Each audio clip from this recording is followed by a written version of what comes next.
ਵਾਹਿਗੁਰੂ ਜੀ ਕਾ ਖਾਲਸਾ ਵਾਹਿਗੁਰੂ ਜੀ ਕੀ ਫਤਿਹ ਜੀ my name is Dr. Kirpal Singh, and today we have a special program with the courtesy of Voice of Manavta TV and Meghraj Singh. This is about Labor Day and the lessons we can learn from it. And we're fortunate to have distinguished people join with us. ਸਭ ਤੋਂ ਪਹਿਲਾਂ ਸਭ ਨੂੰ ਜੀ ਆਇਆਂ ਸਾਡੇ participants ਨੂੰ as well as to our audience. Waheguru ji ਕਾ ਖਾਲਸਾ ਵਾਹਿਗੁਰੂ ਫਤਿਹ ਸਤਨਾਮ ਸਲਾਮ ਨਮਸਤੇ ਜੋ ਵੀ ਤੁਹਾਡਾ ਪਿਛੋਕੜ ਹੋਵੇ ਪ੍ਰਵਾਨ ਕਰਨਾ please. And the views expressed in this program strictly of our own, each person's, and that's not the official policy of Voice of Manavta. Having said that, I want to especially welcome our young fellow Barindra Bist. He's from Nepal, and he's a young active leader in his community. And then of course we have Jagdish Kare. He's ever active in the Satnami community of Uttarakhand. What's your area called? Chhattisgarh. And then we have Sabjendra Singh, a retired IPS officer from Agra, and then Dr. Vasu, who is a professor and researcher, long-time researcher on many aspects of life, and other people will keep joining as the time allows. So what I want to do is introduce this subject. Labor Day is a very important holiday in the United States, and it's on the first Monday of every September. This was officially established on June 28, 1894. The bill was passed by the Congress and signed by President Grover Cleveland to make it an official Labor Day holiday.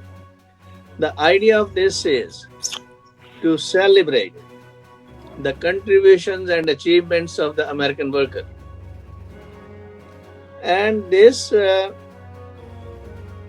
situation regarding American workers started when from agriculture there was a shift to the manufacturing through Industrial Revolution. Initially, for people to make a living wage, they had to work 12 hours a day, 7 days a week, with no benefits, poor sanitary conditions, long working hours. And this situation was horrible. Even the young children as young as 5 to 6 years old were working for survival to helping the families. So looking at these conditions, some of the people decided, under the guidance of and encouragement of Mr. McGuire, I forget his first name, that they need to organize and negotiate better working conditions. It was quite an uphill task. There were many riots, there were many strikes, there were many parades during that time for them to assert themselves. Sometimes even the federal troops were involved and some people were killed in these things, including law enforcement people. Eventually, the states start recognizing the rights of the American worker. And when several states did, then the Congress also, which was ignoring the issue, finally agreed to pass a bill. Then it became an official holiday and it's celebrated first Monday of every September, which is also the end of the summer in this country. So this is celebrated in the form of recalling the history and how important it is for us to take care of our needs ourselves by becoming proactive, instead of expecting government or some agencies to do for us, or some religious people to do this for us. Because really our own actions will speak louder than the words. We may have some obstacles in the way, but eventually, by the grace of the good Lord, we are successful in those movements. Which is really remarkable in this country and many other Western countries, this thing happening. And this Workers' Day is celebrated with a lot of pump and show, with parades, recall of the history, and reflection on what in the future we need to do to maintain and improve the conditions. So the reason why we have this program is, in the light of this history, let's see what we can do within our own communities living in India and Nepal and other places, how to improve the conditions of local people. It has to come from the local people themselves while learning lessons from how it has been accomplished in other countries. You know, in the 15th century, when we have Bhakti Lab movement, Guru Nanak, Kabir Ji and all others emphasized how important it is to continue to work as well as to look for equality and equal opportunity and work towards the common good. And all that movement was, in a way, the labor movement, although we may not recognize that way. And in the Sikh principles of Guru Nanak, which we emphasize, Naam Japo, Kirt Karo, Van Chako, Kirt Karo and Van Chako is the important principles. Van Chako is like socialistic viewpoint. Kirt Karo is labor viewpoint, that how dignity of labor should be celebrated. And they should have appropriate reward. And then Naam Japo, of course, we always take our guidance from our spiritual background, whatever we may have. So that combining these three aspects of the life, we can improve the human condition, which eventually the goal is Sarvada Pala, but it must start from within our own families, within our own communities, within our own cities. Only then it can take a national or global place. With that kind of background, I will go back now to I'll go back to Dr. Inderjit Singh. Give us some views on what can we do to improve and emphasize and recognize and celebrate the achievements of the Indian workers. Dr. Inderjit Singh. Doctor साहब आप जी ਨੂੰ ਸਾਰਿਆਂ ਨੂੰ ਸਭ ਤੋਂ ਪਹਿਲੇ ਵਾਹਿਗੁਰੂ ਜੀ ਕਾ ਖਾਲਸਾ ਵਾਹਿਗੁਰੂ ਜੀ ਕੀ ਫਤਿਹ। ਆਪ ਜੀ ਨੂੰ ਬਹੁਤ ਮੁਬਾਰਕ ਹੈ ਕਿ ਆਪ ਜੀ ਇਹ ਦਿਨ ਜਿਹੜਾ ਹੈ ਅਮਰੀਕਾ ਦੇ ਵਿੱਚ ਜੋ ਲੇਬਰ ਡੇ ਕਰਕੇ ਮਸ਼ਹੂਰ ਹੈ, ਔਰ ਇਸ ਦਿਨ ਤੇ ਅਮਰੀਕਾ ਵਾਲੇ ਆਪਣੇ ਲੇਬਰ ਡੇ ਨੂੰ ਸੈਲੀਬ੍ਰੇਟ ਕਰਦੇ ਨੇ, ਮਿਹਨਤੀਆਂ ਦਾ ਰਿਗਾਰਡ ਕਰਦੇ ਨੇ, ਸਨਮਾਨ ਕਰਦੇ ਨੇ। और ताकि ये जो मेहनत का श्लोक ने जेड़े कि मैं समझना कि दुनिया नूं सजाउण वाले ने। जे आपां इस सवाल ते वेखीए भी दुनिया नूं कौन सजाउंदा है, कौन सवारदा है, तो मेहनती लोग ने जेड़े कि बिल्डिंगां बनाउंदे ने और कारखानियां 'च पुरजे बनाउंदे ने। ये जिन्नी दुनिया है मेहनतियां ने वसाई है और मेहनतियां ने शिंगारी है दुनिया। और जिन्ने साडे सिखिज्म दे विच गुरु ग्रंथ साहब दे विच दो किस्म दे बंदियां नूं वडियाया गया, एक किरती मेहनती लोग गुरुआं ने उन्हां दे गुण गाए ने, और एक साधु जिन्हां ने मन नूं साधिया होया है। सो गुरु साहब ने कहा, गुरपीर सदाए मंगण जाए ताकि मूल ना लगिए पाए। जेड़ा गुरु पीर सदाउंदा है ते गुरु पीर सदा के फिर मंगण जांदा है। गुरु साहब ने कहा उसनूं कोई मत्था ना टेको, काल खाए कछत्थो दे नानक राह पछाणे से। रब दा राह किसनूं पता है, कौन दसेगा रब दा राह। गुरु साहब कहने तुहानूं किरती मेहनती जेड़े खून पसीने की कमाई करते ने वो तुहानूं रब दा राह दस सकदे। और टैगोर साहब टैगोर होए ने जेड़े, उन्होंने भी कहा सी कि आओ मैं तुहानूं रब दिखावां। वो कहंदे कित्थे है रब। टैगोर कहन लगे आओ जिथे सड़कां बनदियां ने, जिथे लुक पई है जून जुलाई के महीनों विच, उन्हां मेहनतियां दे अंदर उथे रब है जे किसी ने देखना होवे। तो सिख धर्म विच किरतियां नूं बहुत वडियाया गया। भाई लालो महान किरती सी जिहड़े तरखाना काम करते सन, और गुरु नानक उन्हां कोल जाके ठहरे और उन्हां दी कोदरे दी रोटी नूं स्वीकार किया। और मलक भागो जो उस दे वक्त दा एक किस्म का बहुत वड्डा अफसर सी, उस इलाके का मालक सी, ਉਹਦੇ ਜਿਹੜਾ ब्रह्म भोज रखिया सी, उन्हां दे जो पूड़े सन शाही पकवान नूं गुरु साहब ने कहा तेरे पकवाने अंदर गरीबां दा खून है, मैं एक्सेप्ट नहीं करांगा।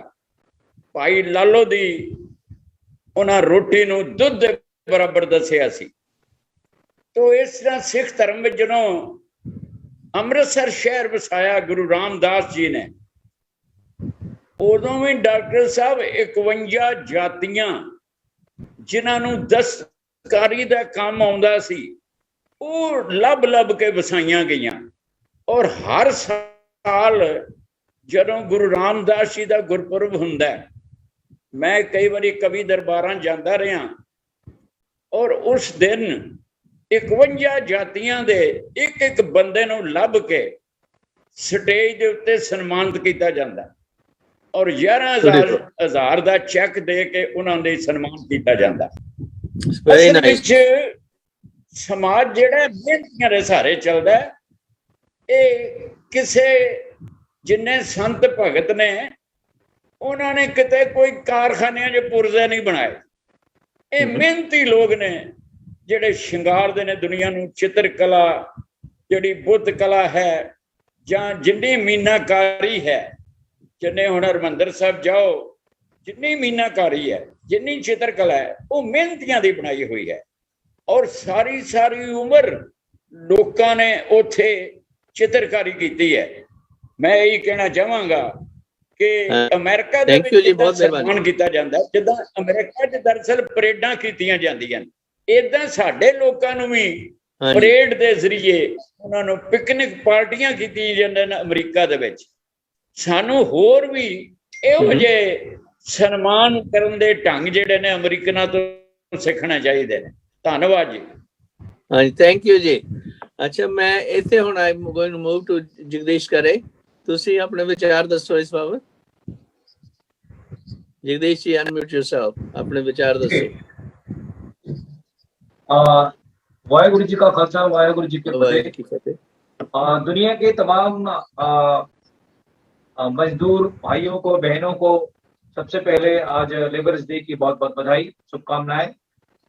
और जैसा कि बासु जी साहब ने कहा, प्रोफेसर साहब ने, ये बिल्कुल सच है कि दुनिया को सजाने और संवारने और खून पसीना एक करके सृष्टि का निर्माण करने, और जो हम अच्छे से घरों में रहते हैं, अच्छा खाना खाते हैं, फल सब्जी खाते हैं, दूध दही खाते हैं, ये सब मेहनत करने वाले लोगों की देन है।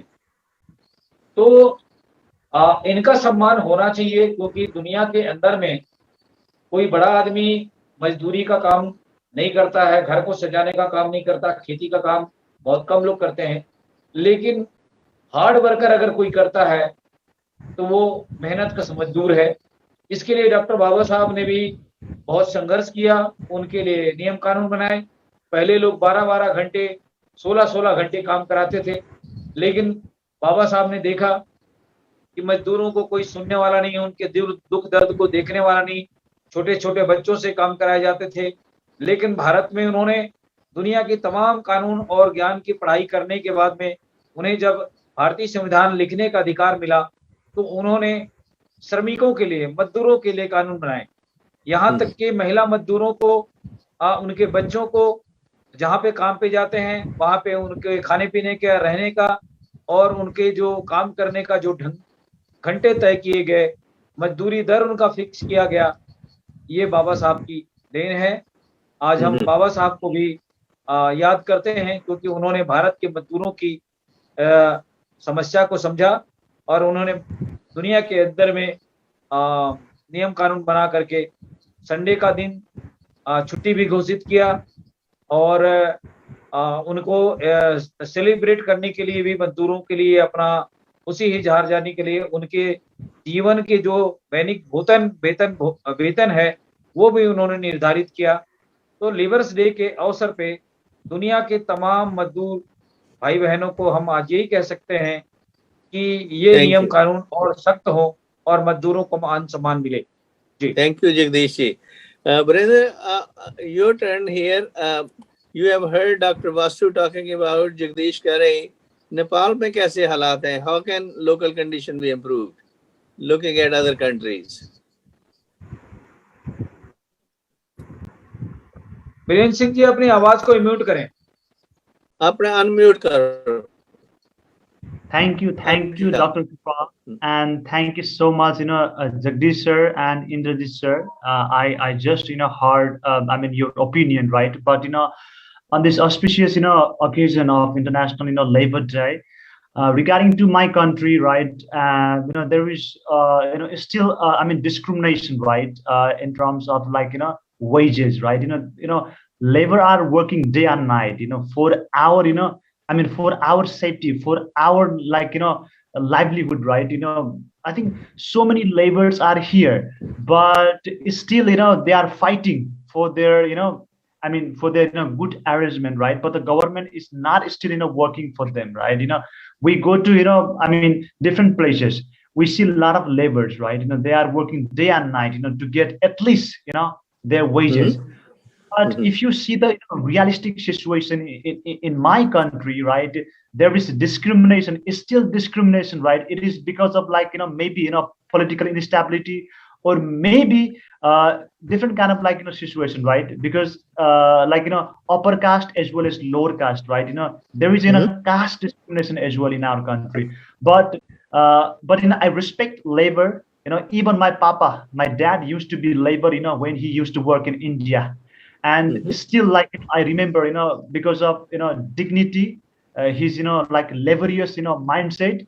I'm really proud of all laborers around the world. I just want to salute for them, right? But I want our government to act properly, to bring some kind of accommodation, some kind of benefits, allowance for the laborers, right? Without them, I think this is not possible, right?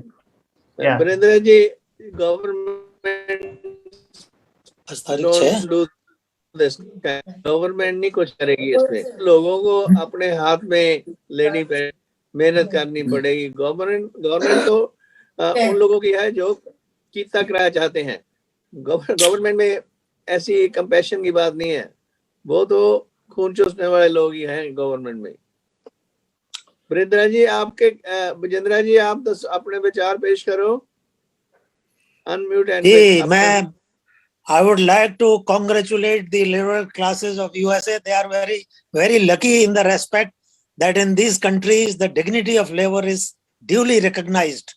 मैंने यहाँ देखा, मैंने 2-3 चीजें यहाँ observe की। एक तो यहाँ कोई भी काम करने में आदमी बिलो डिग्निटी नहीं समझता। मेहनत करना एक इज्जत का मामला माना जाता है, और बुरे काम करना बुरा काम माना जाता है, मेहनत करना अच्छा काम माना जाता है। तो और दूसरी मैंने ये ऑब्जर्व किया है कि जो मिनिमम जरूरतें हैं, जो सोशलिज्म कहता है, जो कार्ल मार्क्स ने कहा कि बुनियादी जरूरतें जब तक पूरी नहीं होंगी आदमी की, रोटी, कपड़ा, मकान, शिक्षा, चिकित्सा, तब तक वो इंसानियत के स्तर पर उठ नहीं सकता। इसलिए इससे कोई कंप्रोमाइज नहीं किया जा सकता। आदमी को उसकी बुनियादी जरूरतें मिलनी चाहिए। तो एजुकेशन, हेल्थ में मैं देखता हूँ लोकल लाइब्रेरी, यहाँ ऐसी लाइब्रेरी है, अपने यहाँ इंडिया में यूनिवर्सिटीज में नहीं मिलेंगी ऐसी लाइब्रेरी। तो पढ़ने लिखने पर भी कितना ध्यान दिया गया है लेबर क्लास की। ऐसा नहीं है कि वो उसको, हमारे यहाँ मजदूर जो है, मैं इंडिया से कंपेयर कर रहा हूँ, मजदूर जो है वो मजदूर करीब 25% अकेला SC ST माना जाता है, यानी करीब 30 करोड़ से कम नहीं होगा। और उसमें जो लोग अनटचेबल माने जाते हैं, ये लोग, मतलब एक मजदूर को उसकी इज्जत भी नहीं दी जा सकती, उसको छूने से भी ऐतराज, उसको उसके अपमानजनक व्यवहार उसके साथ किया जाता है, अछूत कहा जाता है। पढ़ने लिखने इसका बिल्कुल बंदी रही है। और सबसे बड़ा दुख यह है कि ये बंदी जो है धर्म के नाम पर और ईश्वर के नाम पर रही है। आप पंजाब के लोग लकी हैं, गुरु नानक साहब ने डिग्निटी ऑफ लेबर को रिकॉग्नाइज किया। उन्होंने श्रमजीवी जनता को हक हलाल की कमाई को सबसे बड़ी चीज माना और बुनियादी जरूरतें आदमी को मिलनी चाहिए, उसमें कोई भेदभाव करने की कोशिश नहीं की। और मैं कल मेरी बात हो रही थी, मैं इसी बात को कहता हूं, ऐसा नहीं है कि हमारे देश में ये परंपरा हमेशा से चलती रही है। यहाँ का बुनियादी संस्कृति जिसको कि क्योंकि लोगों का पढ़ना लिखना बंद कर दिया गया, मजदूर क्लास का पढ़ना लिखना एकदम बंद कर दिया गया, किसानों का भी पढ़ना लिखना बंद कर दिया गया, और उनको जिसे धर्म कहते हैं उसको वर्ण व्यवस्था कहते हैं, उसमें शूद्र और अति शूद्र, यानी शूद्रों में भी दो कैटेगरी बना दी, ज्यादा शूद्र, तो उनका पढ़ना लिखना एकदम बंद कर दिया गया। हमारे जब सूफी लोग आए, इस्लाम का आगमन हुआ, पढ़ाई लिखाई कुछ थोड़ी सी खुली, लेकिन ऐसा नहीं है। अतीत में जिसे हम श्रमण संस्कृति कहते हैं, वो श्रमजीवियों की संस्कृति रही है। बाबा साहब अम्बेडकर के बारे में जो कहा जगदीश जी ने, हमको ये नहीं भूलना चाहिए कि बाबा साहब अम्बेडकर ने खाली लेबर के लिए काम नहीं किया, उससे भी बड़ा काम किया कि मजदूरों को उनका सम्मान वापस लौटाया, डिग्निटी को लौटाया उन्होंने। और उन्होंने ये बताया कि इस श्रमजीवियों की एक बड़ी भारी परंपरा रही है। उसी परंपरा में एंटी कास्ट कल्चर में अशोक, चंद्रगुप्त मौर्य जैसे सम्राट हुए हैं, जिन्होंने अजंता, एलोरा, तक्षशिला, विक्रमशिला ऐसी यूनिवर्सिटी इस संस्कृति ने दी है। तो ऐसा नहीं है कि हमेशा से ये था, लेकिन आज जो कमियां हैं दूर हो रही हैं। पंजाब के लोग इस मामले में लकी हैं, और यही कारण है कि गुरुओं ने जो जागृति की वो पंजाब आज एडवांस स्टेट है। हमारे पूरे देश को ये सीखना चाहिए और मजदूरों की उनकी डिग्निटी को वापस करना चाहिए, और उनकी जो बुनियादी जरूरतें हैं, शिक्षा और स्वास्थ्य, इस पर कोई कंप्रोमाइज नहीं होना चाहिए। इसको व्यापार करने की चीज नहीं बनाया जा सकता, क्योंकि देखिए मुनाफाखोरों में मुनाफाखोरी उनके लिए सर्वोपरि चीज होती है। उनको किसी का कल्याण से कोई लेना देना नहीं होता। चाहे उनको वो ये भी मान के चलते हैं, जैसे दुनिया में है, ऐसा नहीं है हमारी कंट्री में है, कि इतना दरिद्र बना दो इनको कि ये विरोध करने की स्थिति में रहें न रहें, और इनका दिमाग, इनकी पढ़ाई लिखाई बिल्कुल बंद कर दो कि अपनी हालत पे गौर करने की भी क्षमता इनमें न रहे। तो समाज बदल रहा है, संगठित तरीके से ही ये कुछ होगा। बिल्कुल ठीक है, बात मैंने खत्म कर दी। Thank you. I will come back to you. Thank you for your views. Meghra Singh, would you like to say something here? Meghra ji. अच्छा चलो, he's gone again. Meghra ji, can you say आप कुछ विचार दसे अपने? वाहिगुरु जी का खालसा, वाहिगुरु जी फतेह। Thank you doctor Kirpal Singh ji, पहले आपने आपका अपना पूरा मतलब शुरू किया। इसमें ऐसा है कि विजेंद्र सिंह जी जो कह रहे हैं, मतलब जो लोग ऐसे दरिद्र बनाना चाहते हैं, दरअसल क्या है, उनकी मानसिक अवस्था को पहचानना पड़ेगा। उनकी मानसिक अवस्था कैसी है? जिस इंसान की मानसिक अवस्था ऐसी है कि दूसरे इंसान से दुश्मनी करनी या धोखा देना, इसका किसी को लूट कर खाना, तो वो इंसान की इज्जत कैसे करेगा? और दूसरी बात, इसके पास इज्जत है ही नहीं है तो इज्जत देगा कैसे किसी दूसरे को? जिनके अंदर अपमान ही भरा हुआ है तो वो दूसरे को अपमान ही देंगे, सम्मान नहीं करेंगे वो। अब गुरुओं की बात ले लो, गुरुओं ने हर इंसान का सम्मान किया है, शैतानों को शैतान भी कहा, ऐसी बात नहीं है, लेकिन बुरे लोगों को उन्होंने शैतान कहा है, ना कि अच्छे को कहा। सब भले इनको इंसानियत को गले लगा, उन्होंने कहा एक पिता एक इसकी अंबारी तो मेरे को राही। तो जिनके अंदर मानवता है, इंसानियत है, वही इंसानियत की बात करते हैं, वही मानवता की बात करते हैं। मजदूरी जो आज का डे जो लेबर डे है, हम ये खुला ऐलान भी करते हैं कि वॉइस ऑफ मानवता के जरिए हम हर साल इस डेट में या इसके एक दिन बाद या एक दिन पहले आपस में मीटिंग करके देखेंगे कि जो भी मजदूर जो लोग हैं उनका सम्मान किया करेंगे वॉइस ऑफ मानवता के चैनल की तरफ से, क्योंकि ताकि उनको और भी काम करने का एक जज्बा जागे, और वो जो भारत को जो है पूरे विश्व के लोगों जो भी अच्छे काम करते हैं उनको वॉइस ऑफ मानवता की तरफ से सम्मान दिया करेंगे। ऐसा हर साल हम काम करते हैं स्टार्ट। तो ये जो है, मतलब मेरा कहने का मतलब ये है कि बिना मजदूरों के ये संसार नहीं चल सकता, और मजदूर हैं तो सच्चाई ईमानदारी भी साथ में लेके चलेंगे तो और भी अच्छा रहेगा। तो दूसरों का दूसरा सम्मान करे, हमारा या वो अपमान करे, हमारा उस पर ध्यान न दें, अपना जो है काम सही तरीके से करें, दुनिया सम्मान करेगी। और गुरु नानक साहब कहते हैं कि सच्चे मार्ग चलते हैं उस्तत करे जान।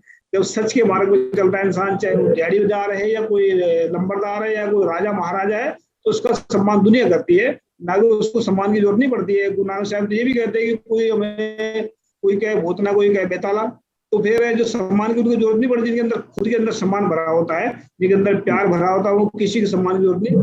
तो सम्मान और मान सम्मान तो उनको चाहिए जो इसके मतलब जो भूखे हैं इन चीज के। बाकी है कि मतलब जिनको सम्मान मिला ही नहीं है वो बेचारे क्या कर सकते हैं। तो हम कहेंगे कि मजदूर दिवस पर जो है, ये जो लेबर डे है, इनका सम्मान भी करना चाहिए सबको, लेकिन वही कर सकता है डॉक्टर कृपाल सिंह जैसा सम्मान हो। Thank you sir. Thank you. देखो गल ये है कि भाई हमारा जो मजदूर है वही तो हमारी रीढ़ की हड्डी है। ये मजदूर ना होए तो काम कैसे चलेगा दुनिया में। देखो गुरु नानक देव ने खेती बाड़ी की, आफ्टर उनका जो उदासियां पूरियां करने तो बाद खेती बाड़ी का काम किया। उस तो पहला स्टोर का होर अनेक किस्म के ईवन गाइयां मझां चारते रहे ने वो अपने समय दे विच। जिहड़ा काम करना बहुत जरूरी है। ਜਿਹੜੇ ਹੁਣ ਗੁਰੂ ਅੰਗਦ ਦੇਵ ਜੀ ਸੀ ਉਹ ਬਾਣ ਵੜਦੇ ਹੁੰਦੇ ਸੀ ਆਪਣੇ ਗੁਜ਼ਾਰੇ ਦੇ ਲਈ, ਸੰਗਤ ਦੇ ਪੈਸੇ ਨਹੀਂ ਯੂਜ਼ ਕਰਦੇ ਸੀ, ਆਪਣੇ ਗੁਜ਼ਾਰੇ ਲਈ ਬਾਣ ਵੜਦੇ ਸੀਗੇ। ਇਸੇ ਤਰ੍ਹਾਂ ਦੇ ਕੰਮਕਾਰ ਜਿਹੜੇ ਕਰਨੇ ਨਾਲੋਂ ਨਾਲ ਬਹੁਤ ਜ਼ਰੂਰ ਹੈ। ਕਬੀਰ ਜੀ ਆਪਣੇ ਨਾਲੇ ਬੁਣਦੇ ਸੀਗੇ, ਕੱਪੜਾ ਬੁਣਦੇ ਸੀ ਤੇ ਨਾਲੇ ਆਪਣਾ ਸੰਗਤ ਕਰਦੇ ਸੀਗੇ। ਰਵਿਦਾਸ ਜੀ ਆਪਣੇ ਜੁੱਤੀਆਂ ਵੀ ਬਣਾਉਂਦੇ ਸੀਗੇ, ਕੱਟਦੇ ਸੀਗੇ ਤੇ ਨਾਲ ਉਹ ਧਾਰਮਿਕ ਚੀਜ਼ਾਂ ਵੀ ਕਰਦੇ ਸੀ। ਜਿਹੜਾ ਕੱਲੀ ਚੀਜ਼ਾਂ ਨਾਲ ਕੰਮ ਨਾ ਕਰਨਾ, ਜਿਵੇਂ ਆਪਣੇ ਡਾਕਟਰ ਵਾਸੂ ਨੇ ਬਤਾਇਆ ਸੀਗਾ ਵੀ ਕਾਲ ਕਰੇ ਕਿ ਛਤੋਂ ਦੇ ਨਾਨਕ ਰਾਹ ਪਛਾਣੇ ਸੋਏ।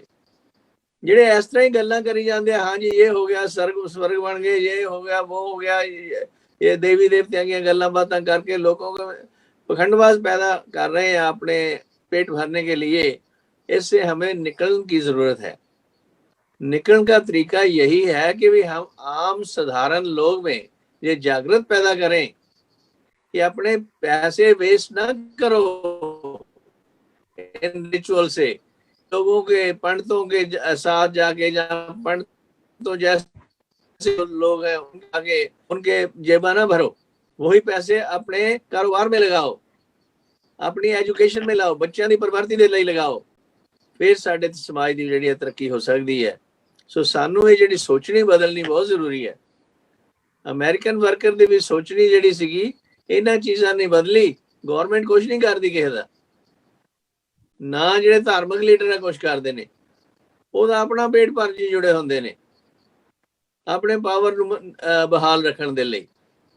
जे शुरुआत होनी है ते बंदियां तो आप शुरू होनी है ते सानू अपने आप ਨੂੰ ऑर्गेनाइज करने की लोड़ है। सानू अपने आप ਨੂੰ पढ़ाउण ਦੀ लोड़ है, एक दूजे ਨੂੰ सानू अपने आप एक दूजे की मदद करने की लोड़ है, सेवा करने की लोड़ है। उस तो बगैर कोई चारा नहीं है तरक्की करना। की ख्याल है जगदीश जी? जी बिल्कुल सही बात है, क्योंकि दुनिया के अंदर में अगर मजदूरों को की पॉपुलेशन देखी जाए, चाहे वो छत्तीसगढ़ हो, भारत के विभिन्न राज्य है, चाहे कोई भी देश हो, इनकी हालत हालांकि आज भी उतनी इम्प्रूव नहीं हुए है, क्योंकि ये गरीब वर्ग के लोग रहते हैं। इनके दुखे सुनने वाले, इनके प्रॉब्लम को सॉल्व करने वाले नियम कानून तो जितने भी बने हुए हैं, लेकिन भारत जैसे देश में आज भी हमारे मजदूरों का बहुत शोषण होता है, बहुत उनको कम पैसे दिए जाते हैं, बच्चों से काम कराए जाते हैं। ये मजदूरों के ऊपर में प्रॉब्लम्स तो है, लेकिन इसके लिए हर इंसान को मालिक और मजदूर का जो संबंध है वो संबंध को बरकरार रखना चाहिए और उनके भावनाओं को, उनकी मेहनत को, उनकी पारिश्रमिक को भी ख्याल रखना चाहिए। तभी हम एक दूसरे की मानवता की बात को हम सम्मान कर सकते हैं। सवाल ये है, हाँ जी जगदीश जी, सवाल मेरा ये है आपके पास कि वो कैसे ऑर्गेनाइज करिए, क्या करना चाहिए हमें? ये तो बातें होगी ना, गल्ला ऐसा करना चाहिए, पर हम शुरुआत इसकी कैसे करें अपने इलाके में? इसके लिए तो जो भी इंसान है, जैसे कि हम अपने गांव में अभी हमारा जो खेती का समय जो काम शुरू हुआ, और मजदूर हमारे पास आते हैं, हम भी उनको बुलाते हैं, वो भी हमारे पास आते हैं, हम भी उनके पास जाते हैं। तो ये पहल जो है अपने आसपास में जो भी जिम्मेदार व्यक्ति है उसके साथ रह करके इसकी शुरुआत करनी चाहिए। और जो सही चीज है उस बात की जानकारी उनमें भी जागरूकता लानी चाहिए, और जो काम कराने वाले लोग हैं उन लोगों को भी ये कानून नियम कानून की जानकारी दी जानी चाहिए, ताकि लोगों में एक जागृति पैदा हो और जागृति के साथ अपने हक अधिकार की के लिए वो सामने आ सके और अपनी बात रख सके। Thank you. वीरेंद्र जी, आप जरा अनम्यूट करें अपने आप को और अपने विचार दसो। और इसका शुरुआत कैसे किया जाए? जगदीश जी ने बिल्कुल, देखिए जगदीश जी ने बिल्कुल सही कहा है। दो समस्याएं, एक तो ये है कि हमारी दुर्गति के लिए हम व्यक्तिगत रूप से जिम्मेदार हैं, और एक व्यवस्था उसका कारण है। इस समाज में जिसमें कि लीडर को ब्रह्मा जी बनाते हो और मजदूर को अपने पैरों से बनाते हो, तो जिसमें इतना भेदभाव ज्यादा हो, वो व्यवस्था का कारण है सबसे बड़ा। और उसके कोई भी योजनाबद्ध, कोई भी जो संगठित तरीके से शोषण हो रहा है, उसको संगठित तरीके से ही खत्म किया जा सकता है। भारतीय परिस्थितियों में आप ये जानते हैं कि 90% मजदूर और किसान परिवार हैं, जिन्हें कि शूद्र और अति शूद्र कहा जाता है, और जो 7000 जातियों में बटे हुए हैं। यूनिटी उनकी सबसे बड़ी समस्या है। जिस इस व्यवस्था के रहते जब एक नहीं हो सकते, तो वो कभी अपनी गुलामी के बंधनों को काट भी नहीं सकते। जिंद्रा जी, वो तो ठीक है, पर मेरा सवाल ये है कि इसको हम प्रैक्टिकल रूप में दिए। प्रैक्टिकल रूप जो बाबा साहब अम्बेडकर ने दिया, 2 मोर्चों पे उन्होंने लड़ाई की। एक, उन्होंने कम्युनिस्टों को जो बताया कि देखो, सिर्फ पूंजीपति दुश्मन नहीं है, मुनाफाखोरी दुश्मन नहीं है आपकी दुश्मन वो व्यवस्था है जिसने आपको बांट रखा है। इसलिए एक सामाजिक आंदोलन चलना चाहिए, लोगों में जन जागरण की योजनाबद्ध तरीके से, संगठित तरीके से काम होना चाहिए। लोग कैसे शुरू किया जाए? मेहनत का आदमी एक से दूसरे से मिले आपस में। यहाँ तो मिलता ही नहीं है, रोटी बेटी को छोड़ दीजिए, एक साथ बैठता उठता भी नहीं है। तो इसको तरीका है, संतों ने किया। आपने गुरुद्वारे में जाइए, एक साथ खाना पड़ता है, एक साथ प्रार्थना करते हैं। तो ये चीज, इसको समाज पर लागू किया जाना चाहिए। लोग आपस में मिले जुले, पहले यूनिटी आए, और फिर अपने अधिकारों के बारे में सचेत हो, जागरूक हो, और उनके अंदर ये डिग्निटी पैदा हो कि किसी ने धर्म के नाम पर, ईश्वर के नाम पर अगर उनको नीच कहा है तो वो नीच नहीं है, ईश्वर ने उनको बराबर डिग्निटी दिया है। ये ईश्वर का अपमान है अगर मनुष्य को नीच कहना। तो ये सब जागृति के बिना नहीं हो सकता। वो जागृति होनी चाहिए। हाँ जी, ये जागृति का बासु जी ये दसो, डॉक्टर बासु जी, कि जागृति किवें पैदा की जाए, शुरुआत यदि किवें की जाए जागृति पैदा करने दी, जिहदी गल बजिंदर सिंह जी कर रहे ने। मतलब जिस तरह मजदूर ने, मेहनती ने, मेहनतियां नूं एक पवित्र व्यक्तियों के रूप में उभारिया जाए कि असली धार्मिक लोग जिहड़े ने वो मेहनती हो सकते हैं, दूजे धार्मिक नहीं हो सकते। क्योंकि जे मेहनत नहीं करेगा तो बंदा गलत कमाई खाएगा, गलत काम करेगा। जिवें गुरु साहब ने कहा, हक पराया नानका उस सूअर उस गाय। जिहड़ा पराया हक खाना है, जिहड़ा मेहनत नहीं करता, वो फिर भ्रष्टाचारी बनेगा, पराया खाएगा। पराया हक है वो मान लई सूर दे बराबर है, ते हिंदू लई गऊ दे बराबर है। हाँ जी, पर डॉक्टर यानी जेड़ा मेहनती इंसान है उसका सम्मान व्यक्तियों दे विच होना चाहिए। अच्छा डॉक्टर साहब, मेरी अर्ज ये है कि भाई ये तो गल तुहाडी ठीक है from principle point of view. मेरा मतलब ये है कि भी इसदी शुरुआत किवें कीती जाए, प्रैक्टिकल रूप इहनूं किवें दित्ता जावे रोजाना जिंदगी दे विच। ये तो उनको प्रैक्टिकल जेड़े जी आप ही बंदा जेड़ा, क्योंकि गुरुद्वारे जे काम हो नहीं सकता। गुरुद्वारे ते सारे जेड़े ने वो गुरुद्वारे दे विरोधी लोकां कोल ने। जेड़ा गुरुद्वारे एडमिनिस्ट्रेशन है वो गुरुद्वारियां दे विरोधी लोग जेड़े ने, जेड़े पखंडी जे ने, उन्हां वाल है। या ते अपने तौर ते एक सोसाइटी जेड़ी बनाई जाए जेड़ी के समाज दे मेहनतियां नूं अगे लियावे। दरअसल अपने तौर ते उड़ीकना होएगा जी, आप ही बंदे नूं अगे लगना पेगा ताकि जेड़े बंदे असी लोग जागृत आप होइए ते मेहनतियां दा असी सन्मान सिखाइए लोकां नूं।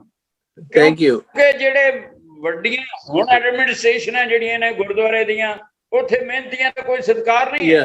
या वो गल ठीक है ਤੁਹਾਡੀ। हाँ जी, we will come back। Jagdish ji, मेरे को ये बताओ कि प्रैक्टिकल रूप दिया जाए इसको, अपने इलाके में प्रैक्टिकल रूप इसको क्यों दिया? हम बातें तो बहुत कर रहे हैं कि ये चाहिए वो चाहिए, पर सवाल ये है कि इसका शुरुआत कैसे हो सके, ताकि हम उसको 2-4 चीज शुरू तो करिए ना, हौली हौली अपने तजर्बे के आधार पे भी कहने उसको बढ़ा सकते हैं। पर ये हम शुरू ही नहीं करेंगे तो फिर कैसे उसका रिजल्ट क्या होगा? कुछ भी नहीं, फिर तो गली बाती घर पूरा हो जाए कर दिया। आप ये जो बार बार कहते हैं ना कि जो गुरुद्वारा का जो लंगर है, वो गुरुद्वारे का लंगर अगर हम गांव की ओर से शुरू करें और विभिन्न जाति धर्म के, उसमें कोई बड़ा ना हो, उसमें कोई छोटा ना हो, हम उसको कम से कम महीने में 1 बार 2 बार हम उनको, उन मजदूर भाइयों को, उन गरीब भाइयों को या छोटे बड़े सभी लोगों को बुला करके जब हम आपस में एक साथ बैठेंगे, पंगत में खाएंगे, संगत और पंगत, तो ये जो प्रथा गुरुओं ने जो चलाई है, इसकी शुरुआत अगर गांव-गांव में हम शुरू करें और एक अभियान के रूप में शुरू करें, तो मैं सोचता हूं कि भारत को बदलने में, भारत की इस जो भेदभाव की नीति को लेकर जो छोटा बड़ा का जो भेदभाव है, ये इसी में शुरू खत्म हो सकता है। पंगत और संगत का लेकर के जो लंगर जो गुरुद्वारे में चलता है, वो लंगर अगर ग्रामीण क्षेत्र में, क्योंकि अभी पिछले साल हम लोगों ने आप लोगों के माध्यम से जो गांव में हम लोगों ने जो शुरुआत की थी, उसका काफी असर हमको देखने को मिला था। उसमें सभी लोग आते थे, सभी गांव के गरीब लोग भी आते थे, बच्चे भी आते थे, बूढ़े भी आते थे, और उनको लगता था कि भाई ये जो लंगर में बैठ करके आपस में क्या बोल रहे हैं। पहले तो हम लोगों ने गुरुओं की वाणी को, गुरुओं की विचारधारा को आधे घंटे 1 घंटा उसकी विचारधारा को लोगों को बताया। उसके बाद में इधर जो लंगर या पंगत जो बना हुआ है, उसमें एक साथ बैठा करके, तो उनको समझ में आने लगा था कि वाकई में गुरुओं ने जो हमें जो गुरु प्रसाद, जो प्रसाद के रूप में जो हम जो ईश्वर का दिया हुआ भोजन है, वो एक प्रकार से जो हम सुबह शाम जो भोजन करते हैं, वो एक गुरु का दिया हुआ प्रसाद है। यही गुरुओं ने भी हमें सीख दिया कि जो हम पेट भरते हैं, हमारी आत्मा जो तृप्त होती है, वो एक गुरु का प्रसाद है, चाहे वो हम घर में खाएं चाहे लंगर में खाएं। Thank you.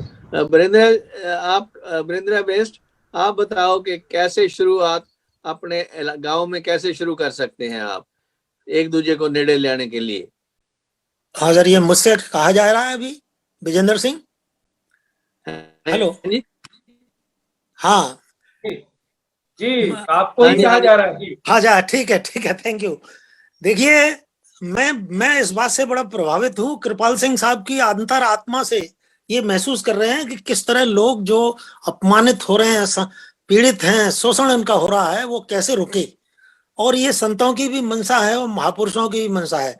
तो मैं इस बात को बड़ी ईमानदारी से बताना चाहता हूं कि ये जो कृपाल सिंह साहब जो सोच रहे हैं, उन चीजों से कई गुना, 1000 गुना ज्यादा बाबा साहब अम्बेडकर ने, महात्मा फूले ने, पेरियार ने, साहू जी महाराज ने, तथागत बुद्ध ने, भगवान महावीर ने, गुरु नानक साहब ने, हमारे जितने भी कबीर महापुरुष हुए हैं, रैदास, उन लोगों ने सोचा है इस पर।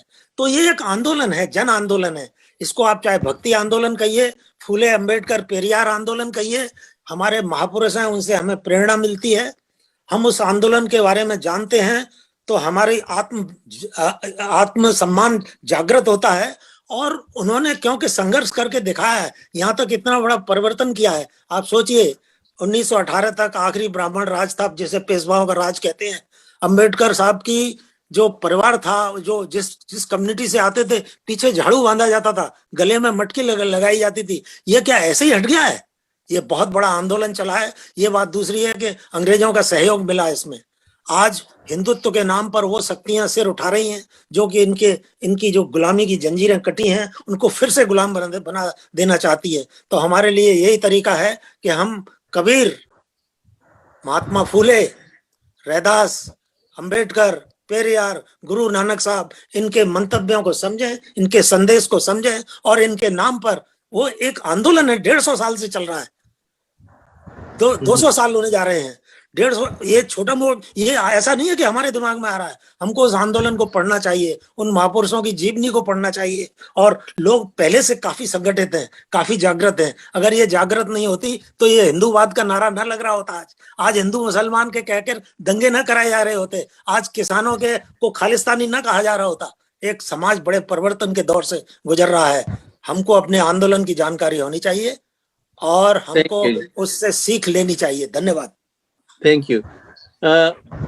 आप बताओ नेपाल से बरिंदर, आपका क्या ख्याल है कि कैसे ये इसको प्रैक्टिकल रूप दिया जाए?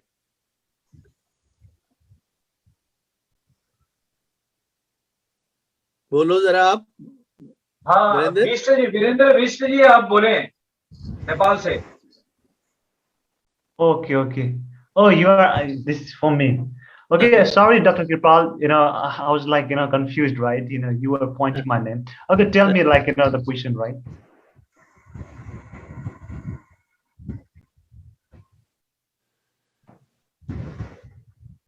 डॉक्टर साहब इनसे कुछ सवाल और भी आप अंग्रेजी में बताएं उनको। My question to you is, how can you do a practical experiment in your community so that people can be brought together close to each other? Did you follow my question? I think your voice is like breaking up, right? Is it? देखो ये मेरा question. My question to you is, how can in your own community you can do an experiment to bring people together by sharing food, by sharing a drink, by sharing something, so that they can be close to each other. Okay, thank you. Oh, thank you, doctor. Thank you, doctor. Okay, I understand, right? Yeah, I think what I am doing, for my society, what I am doing for my, community. Actually, like we are working as a team, right? And this society is truly divided. I mean, people from different, perspective, people from different, walks of the life. Some people are higher people, some people are lower people, right? There is, a lot of like, categories, right? Some people are poor, some people are rich, some people can go to school, some people are not, like, so there is discrimination. Still there is, situation, right? And what from my perspective, what I can do for my community is that, like, even I as a teacher, right, as a a lower secondary level teacher, even I teach to my student, right? There are a lot of students from different background, right? The most important thing is that I think there has to be, like, a sense of humility within ourselves, right?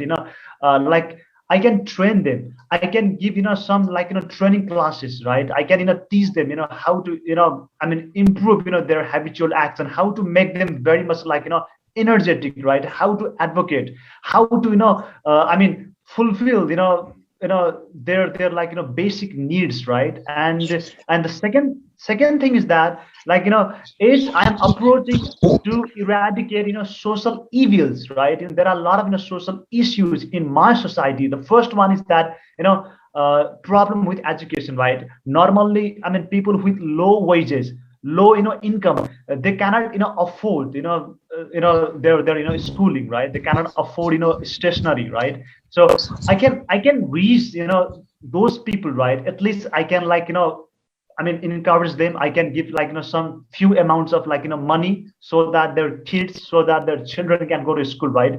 So even I did in my life practical experiments, right?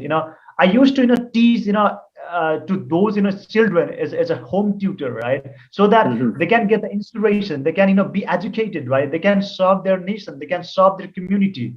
And in this way, if we have that supply chain of service from my side, I think people come together, right? And people understand that there is humanity, and we can go forward, right? Yeah, I'm doing this kind of experiment as a teacher, as well as as a social activist, as a youth activist in my community. Dr. Kirpal. Thank you. Barendra Singh ji, आप unmute करें अपने आप को. What can you advise to the gentleman from Nepal. देखिए दो स्तर पर लड़ाई होनी है, दो स्तर पर संघर्ष होना है, और बिना संघर्ष के, बिना संगठित शक्ति के कुछ हो नहीं सकता। एक राजनीतिक समस्या है मूल रूप से ये, लेकिन सामाजिक आंदोलन इसलिए क्योंकि जागृति जब तक नहीं होगी, लोग इकट्ठे नहीं होंगे, एक नहीं होंगे, तो वो बटे हुए आपस में ही लड़ते रहेंगे। तो इसके लिए अम्बेडकर ने, बाबा साहब अम्बेडकर ने सामाजिक स्तर के लिए भी, राजनीतिक स्तर के लिए भी, धार्मिक स्तर के लिए भी हर एंगल से सोचा, और उन्होंने महामंत्र दिया। जैसे महामंत्र गुरु नानक साहब का है धर्म के क्षेत्र में, अंबेडकर का जो मंत्र है, शिक्षित बनो, संगठित बनो, संघर्ष करो। You have to educate, you have to create cadre of activists, and you have to give them guidance about the movement. The movement is for human dignity and for social justice. तो ये दो चीजें जब तक हम बताते, educate नहीं करते, ऑर्गेनाइज नहीं करते, तो कन्यादान में कोई हमको तस्तरी में रख करके कोई देने वाला नहीं है। हमको संघर्ष से जो कुछ प्राप्त किया है और आगे भी संघर्ष से प्राप्त होगा। शिक्षित बनो, संगठित बनो, संघर्ष करो। अच्छा, so what is the first step we should take? शिक्षित बनो, कैडर बिल्डिंग होगा। सबसे पहले काम कैडर बिल्डिंग होना चाहिए। हम एक्टिविस्ट तैयार करें। आप जैसे रागी तैयार करते हैं, जैसे प्रचारक तैयार करते हैं, जब तक आपके संदेश को प्रचार करने वाला कोई नहीं है, तो वो उन लोगों के हाथ में मीडिया है, एजुकेशन उनके हाथ में है, संसाधन उनके हाथ में है। वो हमारे लोगों को गुमराह करके कभी किसी मस्जिद पे चढ़ा देते हैं, कभी आपस में लड़ा देते हैं, कभी मुसलमानों के खिलाफ लड़ा देते हैं। ये जो सांप्रदायिकता, जातिवाद, सांप्रदायिकता और भ्रष्टाचार, ये तीन उनके पास हथियार हैं, जिनको वो इस्तेमाल इसलिए करते हैं कि हमारे लोग सोए हुए हैं, उनको सुलाया गया है। Thank you. सो आप डॉक्टर वासु इसको प्रैक्टिकल रूप किवें दिता जावे, जिवें कि वे सानू गल जी भई इस तरह भई दीवे तो दीवा जगदा। हाँ जी, पहले तो सानू आप एनलाइटेंड होना पेगा। असी अपने आप नू आप संघर्षशील होवांगे, और पहला संघर्ष हुंदा है वो अपनियां कमजोरियां विरुद्ध हुंदा है, ते दूजा संघर्ष हुंदा है अपने पखंड दे विरुद्ध। क्यों कई लोग बड़े पखंडी ने।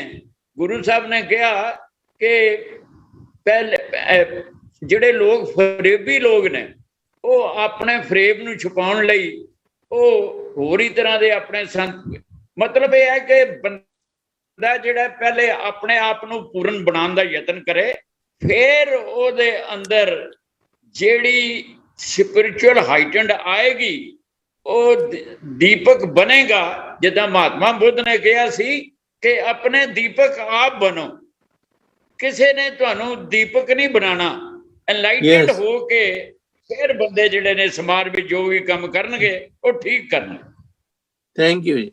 जगदीश जी, आप बताओ कोई और लंगर के अलावा कोई और चीज जो शुरू हो सकती है समाज में लोगों को नेड़े एक दूसरे के ले आने के लिए? वासु साहब ने, प्रोफेसर साहब ने बहुत ही सच्ची बात कही है कि जिस दिन से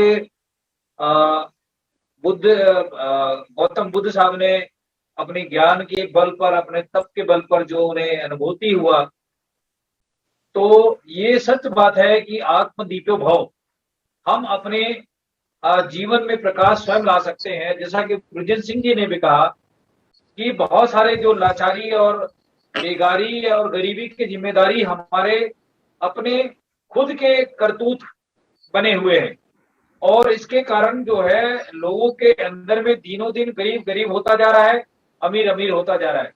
इसके बहुत पीछे सामाजिक कारण है, और इसके लिए हमें जागृति जो जागरूक लोग हैं उनको जागृत करने की जरूरत है, और पहल हम सब लोगों को ही करने की जरूरत है। अच्छा, थैंक यू। मैं एक अपना प्रोजेक्ट शुरू किया एक मेरे दोस्त के साथ बठिंडा में। वो प्रोजेक्ट ये है कि हमें एक म्यूजिक टीचर मिला। उस म्यूजिक टीचर को हमने हायर करके ना उसको हारमोनियम खरीद के दिए, तबला, और उससे क्या हुआ कि बच्चों के में कीर्तन की एजुकेशन शुरू की हमने। वो कीर्तन की एजुकेशन पर वो पहले 2-4 बच्चे इकट्ठे हुए, अब 40-50 बच्चे इकट्ठे हुए हैं जो एक दूसरे को देखकर सीख रहे हैं, और उनका जो शौक और बढ़ रहा है कि हम और पढ़ें। वो उनके साथ साथ वो कंप्यूटर का भी काम सीख रहे हैं।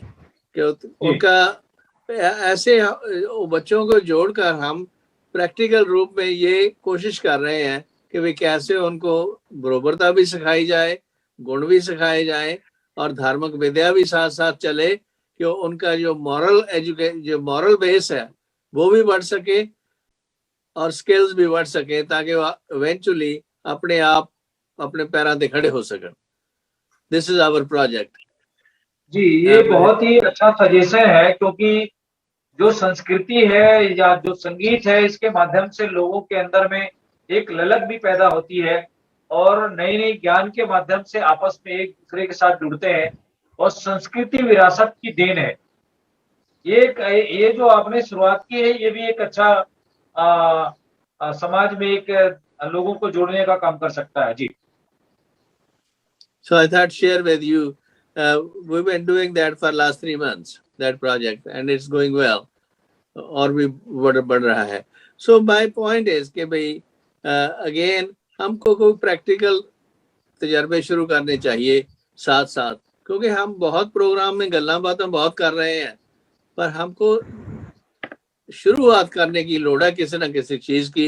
ये वो ठीक नहीं रहेगी, कोई और ट्राई करेंगे, वो ठीक नहीं रहेगी, कोई और ट्राई करेंगे, पर शुरुआत करना बहुत जरूरी है। इसलिए अपने ख्याल जरूर आप अगले प्रोग्राम में दिए, ताकि हम कैसे प्रैक्टिकल रूप दे सकते हैं जो इन चीजों को। अच्छा, this is been about an hour now going on program. Anything else anyone would like to say? Meghraj Singh ji, can you unmute yourself if you like to say anything? Acha, any other point, Bajendras? Hello. हाँ जी, any other point? Practical? हाँ practical, देखिए practical point ही है ये। जितनी भी लोगों के बीच में जागृति भी की जाए, और एक चीज समझने की बात है बड़ी प्रैक्टिकल, जो चीज सिस्टम के कारण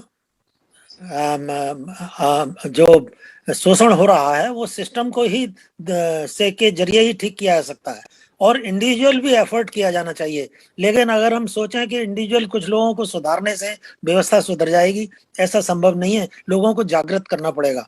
दूसरी चीज, दुनिया में श्रमजीवी जनता ने, आज लेबर डे है, बहुत बड़ी क्रांतियां की हैं विश्व स्तर की, और सत्ता को अपने हाथ में लिया है और सुपर पावर बनी है वो। तो जब तक वो हम कटोरा लेके भीख मांगते रहेंगे और हम सोचेंगे कि हमने ये फैक्ट्री लगा दी, ये मजदूरी कर दी, ये ऐसे नहीं। हमको इस व्यवस्था को समझना है और इसको बदलना है, और ये बिना योजनाबद्ध तरीके से, बिना कैडर के, बिना संगठित शक्ति के नहीं होगी। अम्बेडकर ने ये किया, समाज में विश्व स्तर पर बड़े बड़े लीडर्स ने ये किया, और विश्व स्तर पर तो पूरी पलट के रख दिया है काया को। वो श्रमजीवी जनता जो कपड़े धोते थे किसी के घर में, वो देश की सुप्रीम पावर पे पहुंचे, और सुप्रीम पावर पे नहीं पहुंचे, उन्होंने सुपर पावर बना दिया अपने कंट्री।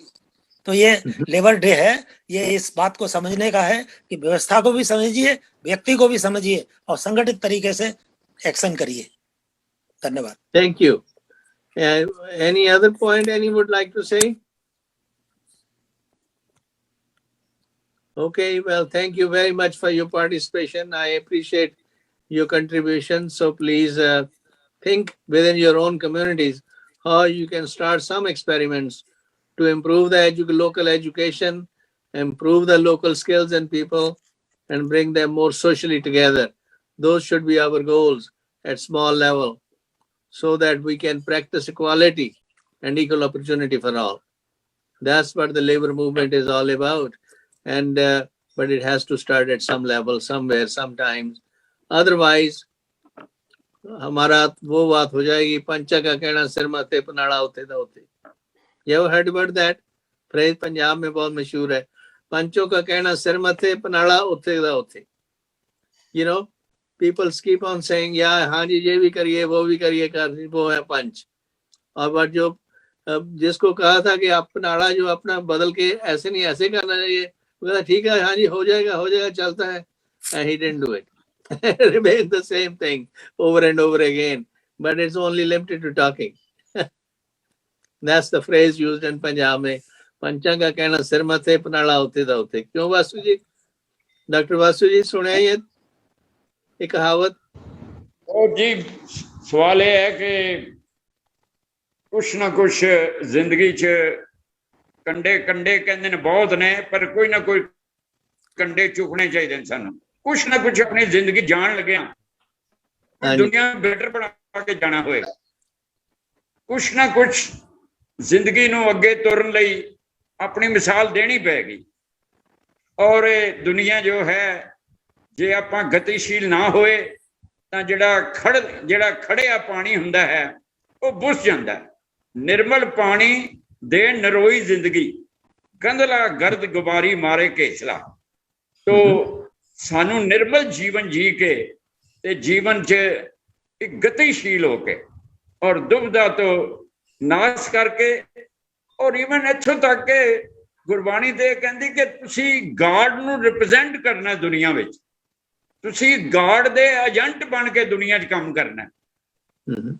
तो इतना स्टेटस है, हरिमंदर ये शरीर है, ये शरीर हरिमंदर है. सानू अनंत शक्तियां मिलियां ने, ज्ञान दियां, विवेक बुद्धि दियां, जागृत होंदियां. सानू जागृत होके रब दे परपस जेड़े की ने, रब दे परपस नू सानू पकड़ना चाहिए तां जीवन जेड़ा अगे तुर सकेगा. थैंक यू जी. अच्छा जी, thank you everyone. Thank you our participants and our audience. Again, the views expressed in this program are individual, not the official policy of Voice of Manavta TV News. And if you have any questions, please pass on to Meghra Singh. And thank you again for participation. Vaheguru Ji Ka Khalsa, Vaheguru Ji Ki Fateh. Waheguru ji के वाहिगुरु जी.